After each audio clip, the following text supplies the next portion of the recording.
Peace everybody, this is Ty. What's good?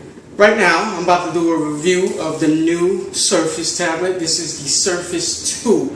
This is the successor to the previous Surface RT version. For everybody who was kind of skeptical and on the fence about the Surface, you definitely want to take a look at this. If you did not think that it had all of the specs that you needed, you definitely want to take a look at it. You may be surprised. It is coming with some improvements, and for everybody who actually did buy the original Surface, you would definitely appreciate the improvements. So take a look. Alright guys, so this is the new Surface 2, the successor to the Surface RT, the previous version. And I gotta say, I actually do like this tablet. I've had it for almost 2 weeks now. You know, I bought it as soon as it came out. There was actually a grand opening in Orlando in one of the malls there, and I went to the grand opening of the Microsoft store there and picked up the Surface. I actually was not planning to buy a Surface that day. I was actually looking for something different. I was looking for one of the newer Haswell processor tablets, but nothing was out at that time. So I said, well, yeah, hey, I guess I'll get the Surface. I don't want to leave without getting anything. And, you know, I am very surprised at the performance of this thing, and I'm very, very impressed with the improvements. Now, when you compare this side by side with the previous version of the Surface, by the way, if you're ever searching for the new Surface versus the old Surface in every website I found it in is labeled Surface RT, and the new Surface is labeled Surface 2. Just a little FYI for you. Now, the new Surface is still going to include Microsoft Office. The difference is the previous Surface had Home and Student, which did not include Outlook. This one is going to be Office 2013, which does include Outlook.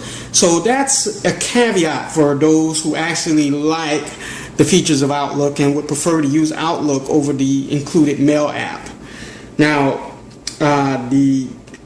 both tablets are still going to actually be the same size. This one is still a 10.6 inch tablet. It's about 0.5 inches larger than the average 10 inch tablet. They'll both still have 2 gigabytes of RAM, and you can get both of them in 32 gigabytes of storage. The difference with the Surface 2, you can actually do an upgrade to it and get it with 64 gigabytes of storage instead, if you would prefer that. There is an improvement on the resolution as well, in which I did not know that they were going to do this. The original Surface had a 1368 by 1368 by 768 resolution.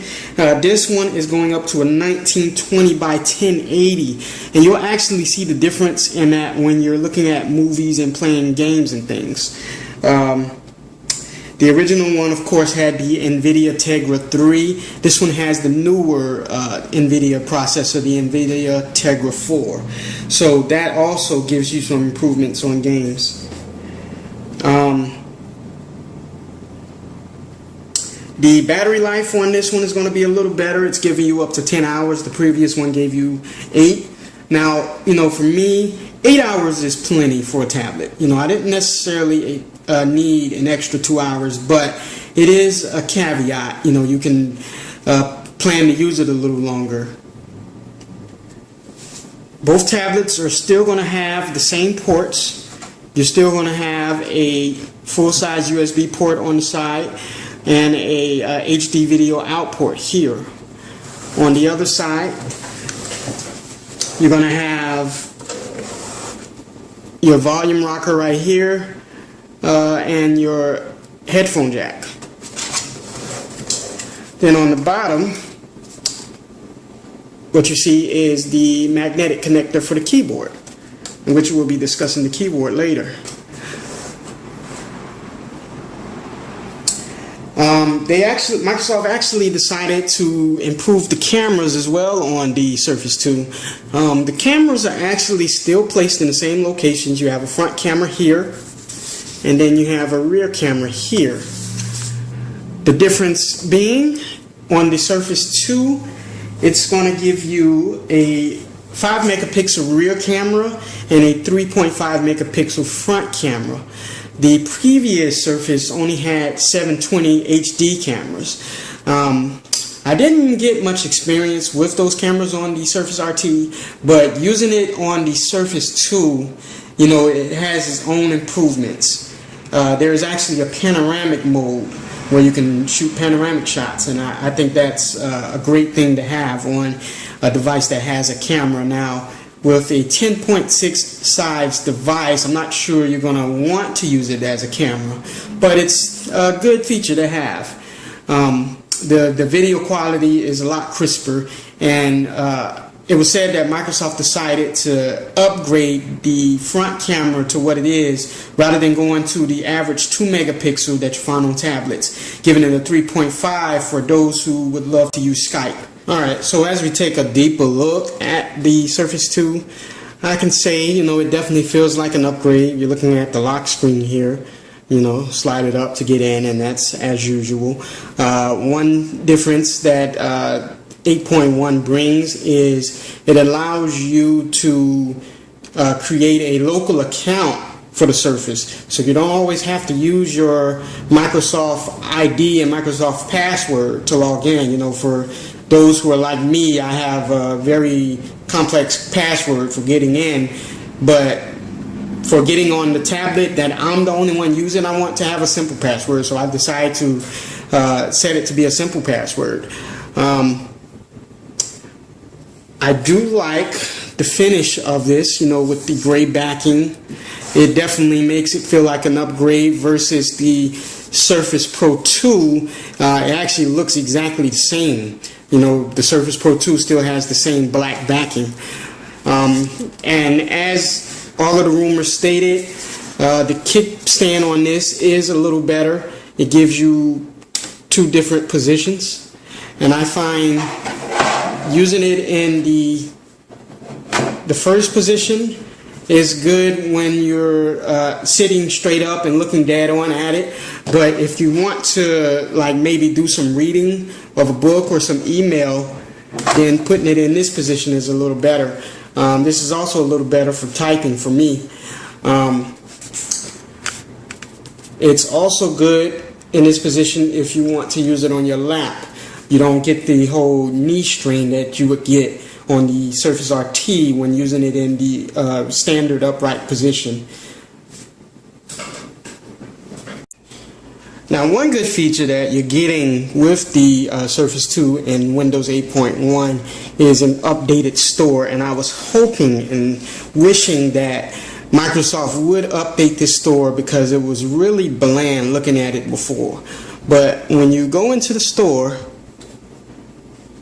and let's say you want to view the apps that you already have installed, all you have to do is swipe down and you get a menu here. Then you can click on your apps. Let that process a little bit.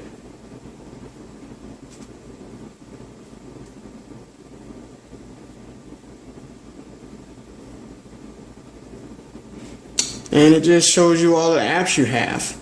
Now, if you want to go home, swipe down again and go back to the home screen. And this looks much better, much better. In the previous Windows 8, the store, the icons were a little small and you had little descriptions. Now, something else I also like in this is with each app, of course, they will add many different pictures, and you can go to the different pictures and things. But rather than having to click on a picture, all you have to do is swipe to get to the next picture. And I really like that, being able to interact with it in the screen. And before, if you wanted to read reviews, you had to click on reviews. But now, you can just swipe to look at the reviews, and the reviews are a nice big display. Now, if it shows the first 4 reviews. If you want to see more reviews, then you just click on reviews and it'll give you an entire screen of reviews. But you can actually get all of the information of this app just by swiping to the right. and I think this is wonderful. I remember reading an article. Someone who owned an iPad was complaining about the menu in the Windows Store, saying that the Apple Store was a lot better. And I agree. It definitely was a lot better. But now Windows has something that they can brag about. Now, one of my favorite improvements with the new Surface as well as 8.1 is the handling of email. If you use the email app versus going to the website or Outlook, then you may appreciate this as well. For me, installing my email to the tablet and using the email app is a lot easier than trying to add it into Outlook, because it's not always easy to add it into Outlook.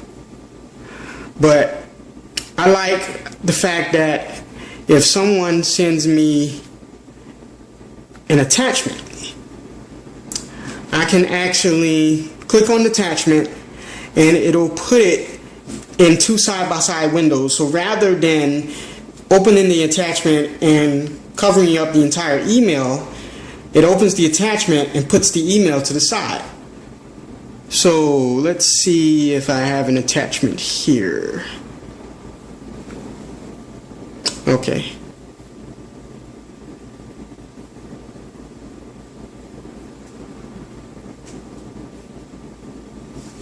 So as you can see, it puts it side by side. And I really like that. And I believe it will do the same thing if I open up a link. So as you can see, this is a new feature of Windows 8.1, allowing you to have full side-by-side screens rather than the small side and the big side. They both can be even, and I like that. So if I go back to email, and let's see if I can get something that has a link. Let's click on this, and it puts it side by side. The email gets put to the side, and it brings up a website. I really like that feature. So now I can interact with the website as well as look at the email if I need to verify something in the email.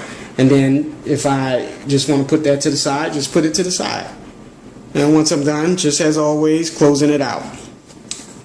Alright, so now we're going to take a look at the keyboard. This is the new type cover with the backlighting on it that you can purchase for the Surface. It's actually the same price as the original type cover when it first came out. You can pick it up for $129. If you prefer the touch cover, that's $119. But I'm more of a person who likes to feel real keys, so I chose the type cover. And as always, when you want to attach it to your Surface, just get it in the proximity, and these magnets are so strong, it clicks. Now that design part is probably one of the best ideas Microsoft could have came up with, to allow them to magnetically connect, so it's almost effortless to connect it. And when you shut it, when you're done, you want to shut it, just do that. It turns it off. Open it, turns it back on. I also like the backlighting feature. As soon as you connect it, the backlight comes on. When you start typing, the backlight comes on. If you use the trackpad, the backlight comes on. And if you notice, the trackpad is not moving because I actually have it turned off. And there is actually a setting in here that allows you to turn the trackpad off. So when you go into settings here, settings with Windows 8.1 is definitely changed as well. It gives you a little more options, and to have these options on an RT device is wonderful. Going into, let's see, PC and devices,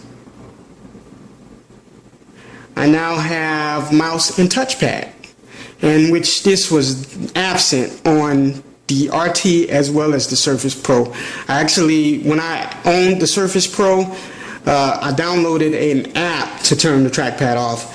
Once I started using that app, it was fine. I was able to turn the trackpad off through the app, but you should not have to do that. So now having the added feature of turning off the trackpad is awesome. So you can just click that to turn it on, or click that to turn it off. And it is very annoying when you're typing and the trackpad gets in the way and you're not able to turn it off. Another good thing is the Bluetooth. When I was using Bluetooth on my Windows 8 tablet previously, I always had a difficult time connecting and disconnecting, reconnecting Bluetooth devices. But on the Surface 2 through Windows 8.1, it now allows better connectivity through Bluetooth. It recognizes it automatically, just as if you were using an Android or an iPad device, and I think that is definitely important. Now, based on my first couple of days of use, I did notice a few cons. They were kind of minor, in which the pros still were outweighing the cons, but I could not help but notice. I did notice that the Surface ran a little sluggish through some of the apps. There's a couple apps that I actually downloaded and I attempted to use, but they crashed on me. One was a movie making app, and it was kind of a little upsetting that the app was going to crash on me. Some of the Kindle books that I actually bought, I'm an avid Kindle user. I have Kindle on every device that I own. I may as well purchase a Kindle, but using the Kindle on Windows 8 has not always been the best experience.